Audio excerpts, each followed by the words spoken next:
Well, that pet food recall, it seems, has expanded by the day. Each day we hear more and more, and now a troubling new question. And that question is, was the chemical that's behind the recall placed in the pet food intentionally? The latest now from CNN's Joe Johns. When will it end? Del Monte Pet Products announcing it is extending its recall to a variety of treats, snacks, and beef sticks for dogs. The company called it a precautionary measure. Another day in what could turn out to be the largest pet food recall in history. And the one thing everyone can agree on is that a chemical called melamine was found in wheat gluten that was used to make the food. The chemical simply isn't supposed to be there, but it appeared at levels of 6% or higher, which would be considered a very large amount if this were a random, in other words, accidental contamination. All of the companies that bought or sold the gluten deny adding melamine. But one theory FDA investigators are exploring is whether the melamine was introduced intentionally into the wheat gluten. Why would somebody do that? One answer is that this whole thing could have been about money. In other words, to make it look like the wheat gluten had higher levels of protein than it actually did, and therefore could be sold for more money. That's right, more protein is considered good. So, hypothetically at least, you're trying to convince your customer that you have higher quality protein than you actually have. Dan Watts is a chemist with the New Jersey Institute of Technology. He says melamine is rich in nitrogen. Protein is rich in nitrogen. High levels of nitrogen would make wheat gluten appear to have lots of protein. But the chemical wouldn't actually raise the protein levels at all. So basically, the theory FDA is investigating is that someone could have been trying to run a scam, with no reason to believe any pets would get sick as a result of it. And not necessarily setting out to do anything that was going to be harmful, perhaps setting out to do something that was a commercial fraud.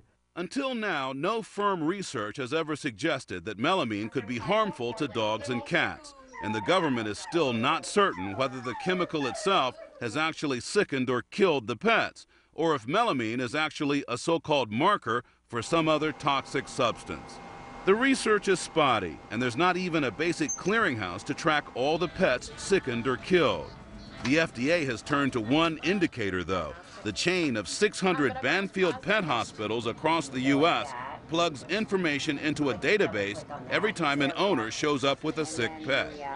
Banfield says it has seen a 30% increase in the number of cats diagnosed with acute or chronic kidney failure compared with a normal period. But the hospital group says it's difficult to extrapolate from that how many pets have been sickened or killed. The FDA says it has received more than 12,000 calls from pet owners about tainted food, but it doesn't break out how many have actually been affected. We'll never know the total number of pets that were affected by this. There's just no way. Like the FDA, Banfield says it is starting to see fewer reports, so the worst for pet owners might be over. But the FDA is just beginning to get to the bottom of why pets all over the country got sick or died from eating contaminated food. Joe Johns, CNN, Washington.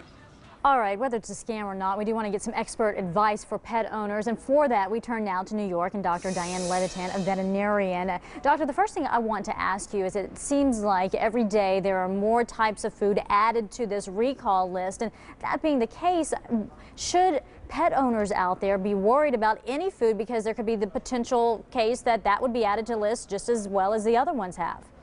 Of course, everybody's a little concerned, and they should be. But I think if everybody just really checks their labels for wheat gluten products, I think we don't have to really be concerned if it's not in there. And I think we also have to remember that a very small number of pet foods have been affected overall. And so check the websites, check CNN's website, ask your veterinarian, and keep on top of what's being reported. But I think overall we're relatively safe, and I do see that a big decline in the number of cases right now as well. Well, we will talk about those cases in just a second, but I do want to remind our viewers that, as you mentioned, we have a complete list at CNN.com, and at the bottom of the screen, you're going to see the exact names of those different types of pet food on that recall list, and we'll be showing that throughout the morning. But, Doctor, back to these specific cases, have you treated any of those cases, and what are you seeing? We have treated several cases in our center on Long Island, and I know of a lot of colleagues who also have treated suspected cases. The one thing I want everyone to really understand, though, is that the symptoms that we see and kidney failure is not an uncommon thing and that we can't always attribute it to the food. So we need to look at those cautiously. Now, when we talk about melamine, this being the culprit, but I've spoken with other veterinarians who say that's really not what they would view as what's causing these animals to get sick. You're right. I don't think we really know exactly what the cause is. We do know that they have found melamine. We do know the common denominator is the wheat gluten, but we don't know specifically what the actual toxin is because historically we don't know of melamine to cause these things that they have been causing, the kidney failure. All right, and so when these pet owners are watching all of this play out and it continues just to unravel day by day, let me ask you this. What kind of symptoms do they need to be looking for aside from kidney failure? Well, kidney failure has symptoms of vomiting, lack of appetite, increased thirst, and urination. Again, those are symptoms of lots of other problems, but the second you're concerned, you've got to see your family veterinarian. They'll help you square that away right away with a simple blood test. Do you think the FDA is doing enough? We're hearing that the Senate is going to actually hold hearings into this investigation. Should the FDA have done more, or did it step in just in time?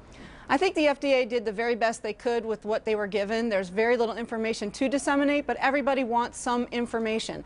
So as to how quickly they responded, I'm not positive I could tell you that it wasn't quickly enough, but the news has done a great job. Veterinarians have done a great job about telling people what's out there. The FDA's website is all-inclusive, and I think they're doing the very best with what they can right now. And for the pet owner at home who is watching and is seeing this long list, it's about, what, 1% of the dog food and cat food out there, but yet there's still a lot still on the market that supposedly is safe. So what should people do? Should they just go with what's not on the list, or should they be very cautious and go ahead and boil their own food, make their own food, maybe go organic?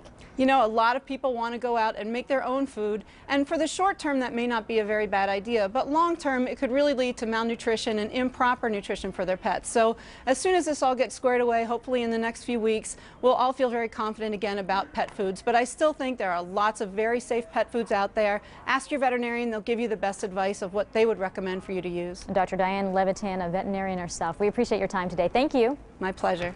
Well, we have posted the entire pet food recall list on our website. You can check it out, cnn.com/petfoodrecall. And again, do want to remind you that check the ticker running at the bottom of your screen. We are listing all of the affected brands.